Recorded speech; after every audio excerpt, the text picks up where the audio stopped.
nandito po ang buhay ni San Esteban at pinuspos ng kapangyarihan na makagawa ng mga himala at kababalaghan sa harapan ng madla sa tulong ng ating Panginoong Diyos. O kabilang na rin po si San Esteban na pinupuspos ng Espiritu Santo dahil sa kanyang mga gawa.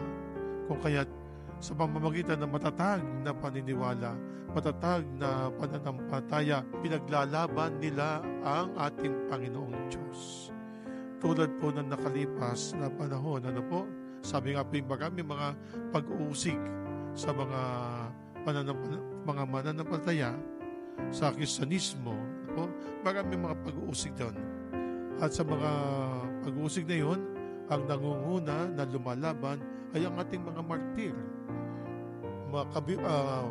Dugo man ang dumanang, buhay man ang kabalit, na atin silang matatag. Tulad po ni San Esteban. Si San Esteban na mapagmahal, maibigin sa ating Panginoong Diyos. Tulad ng pagsilang po ng ating Panginoong Kristo, isinas sa buhay niya ang biyaya ng ating Panginoong Diyos. Biyaya ng buhay, biyaya ng pananampalataya, at biyaya ng kapayapaan.